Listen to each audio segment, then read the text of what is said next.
What up, guys? Garage Gamer back with another video. Today we're talking about underrated games no one seems to be talking about or playing that maybe you should check out. But to help me, we're going to do a collab with Samantha Azira. So I know a lot of you guys have seen her before. She's an amazing person on YouTube. She's very knowledgeable about video games. She has a huge collection. So I'm going to turn it over to her, and then she's going to talk about her underrated games right now, and I'm going to talk about some of mine, and we'll go from there. All right. Enjoy. Samantha Azira here. I've been invited to talk about two games that I think are underrated.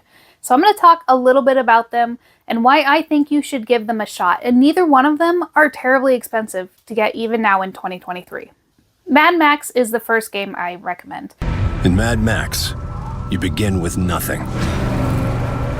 Your car, your family, your life. Everything has been taken from you. This game was released on the PlayStation 4. My first introduction to this game was when I was trying out the PlayStation Plus membership for the first time, and the game was free to play. I immediately became addicted to it.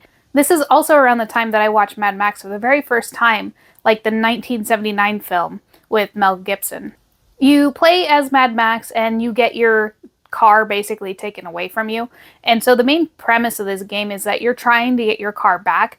And while you're trying to do that, you end up getting this like junker car that you have to build up throughout the story to add different things to it so you can upgrade the vehicle as you go. And that's like kind of the primary thing.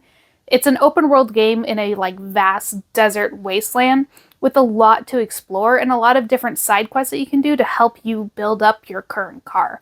The car, you manage how much gas you have. You have to go looking for gas constantly throughout the game.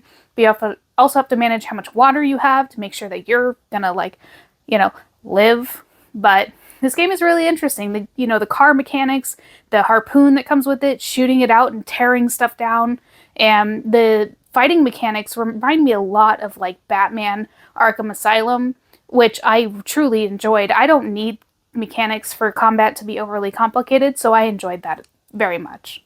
The game does have its fair share of violence, which is always enjoyable, especially when it comes to Mad Max. I mean, the series is not known for its soft nature, so that's very entertaining. If you're wanting a game with like a really, really heavy story, something that's like really in depth, this is probably not the game for you.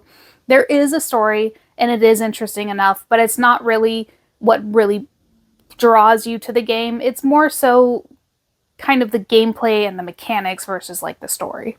Next on my list, a little bit weird. It's called Amazing Island.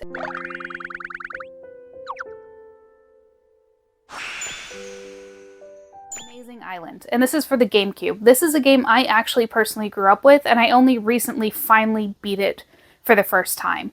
So I want to talk a little bit about this one as well. Amazing Island is a GameCube game where if you're a fan of games that have like mini games in them, I'm thinking like Pokemon Stadium. If you pop in Pokemon Stadium and you're more excited to play those mini games versus like the core mechanics, the battle system, then this is probably the game for you. It's basically a game where you get to create your own creatures from scratch and then use them in a series of mini games over and over and over again. And you're trying to basically save this island from an evil that has taken it over. Now, it's not an overly complicated premise, but it's really interesting because you can be as creative or inappropriate as you want to be. And the mini games are a lot of fun to play. It's a very kiddie game, don't get me wrong. The only reason I couldn't beat it until much later is because the final boss, I couldn't figure out what the hell to do with like the final mechanic. But it is a fun little quick playthrough. And if you're somebody who really likes like the mini game aspects of games, these have a lot of different things from like shooting baskets to tearing down structures to water skipping. I mean, it's simple. I think it's a lot of fun, and I don't think people talk about this game enough. Now, to be fair, within the last year, I think like Jaden Animations, a really big animation channel, ended up talking about it, but I still don't think it's getting enough attention. Thank you so much for inviting me to talk about two games that I think people are not talking about enough. Thanks, Sam. So some of the games I'm going to talk about. The first one, Vengeful Guardian Moonrider. I'd never heard of this game until I picked it up last week.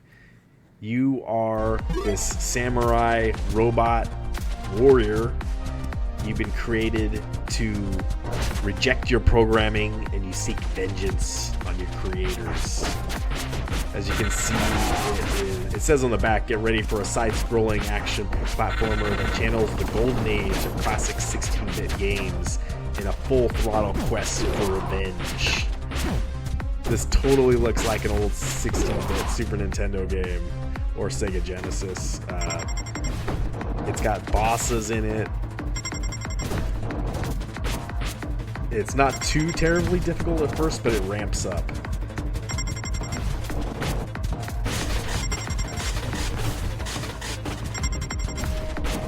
And you got a couple specials. You can also, when you die, you can add on extra armor or extra power-ups to make it easier, maybe the next playthrough, but you don't get the optimum. You get like graded after every level. So you want to get the best level you can possible. But I love like old style bosses like this, old style games. It's like it goes right to my core.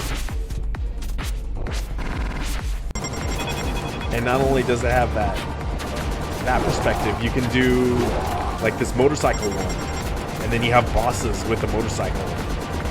How sick is that?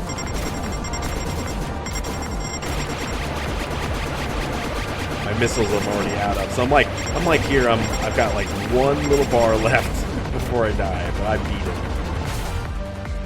So this game's rocks, guys. If you happen to see it, check it out. Hey, in the second game, I'm going to talk about another game that came out this summer, Lego 2K Drive. Love the Lego games, but this one is a cool racing version of that. And oh man, so you can go, you go on land, you go on water, you go off-road, and you change cars every time you do it. This is a great game if you have kids, because it's just pick up and play, go wherever you want. This is a race right here, so it kind of gives you that Hydro Thunder feel to it. And I don't think this game's too terribly expensive now, so maybe it's time to check it out. There's no real like big story. You're trying to be the main guy on the Lego turf to win the whole championship. But it's just good fun, good Lego fun.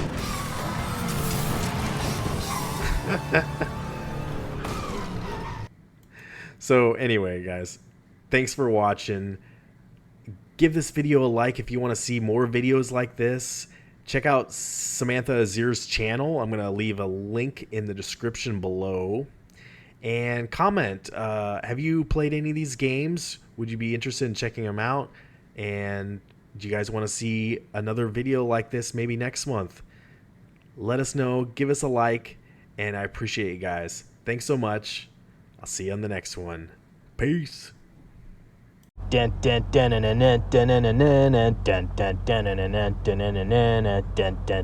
dream is dead.